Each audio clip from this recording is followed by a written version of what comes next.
Daily administrative tasks used to devour a lot of my time. Now I use Microsoft Outlook to simplify these tasks and organize my inbox so I have more time to focus on the needs of my students. Here in my inbox, I notice an email message from a concerned parent about his child's grades. I want to add this parent as a contact so that I can easily include him as a message recipient and so that I can keep track of important interactions in the notes section of his contact card. When I respond to this parent, Outlook informs me that he is outside my organization. This alert reminds me to double-check the information that I am sending so I don't accidentally send sensitive information externally or to the wrong person. In this case, I know that the information I'm sending is appropriate for the message recipient. I also need to talk to the principal about this student. I'll quickly remind myself to do that by peeking at my task list. I use peeks to access my calendar, people, and tasks without leaving my current view. I like having a clean inbox, so when I'm included in a conversation that does not apply to me, I remove it from my box by ignoring it. The original message and all subsequent replies are sent to my deleted items folder. Future responses to this message will not appear in my inbox. To further organize my inbox, I use Conversation Cleanup. I use this feature for conversations that include a lot of people. As each person replies to the group, the email thread becomes longer and more difficult to follow. When I clean up the conversation, redundant information is removed from the email thread.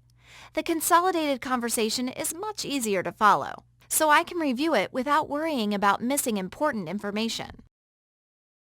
Outlook also helps me maximize my productivity as I prepare for my classes because I can schedule meetings directly from an email message. For example, as I read this message, I decide that I want to invite the science faculty to a Microsoft Link conference to discuss these lesson ideas.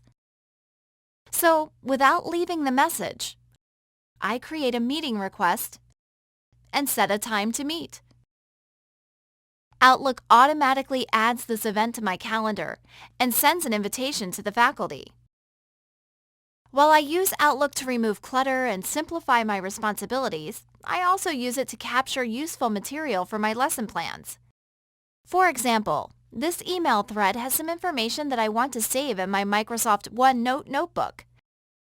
There I can use the information to brainstorm some teaching ideas. With just a few clicks, I can copy a message into OneNote. To focus on individual students or classes, I create inbox rules. Using an Outlook rule, I can automatically file messages that contain specific phrases or that are from specific people.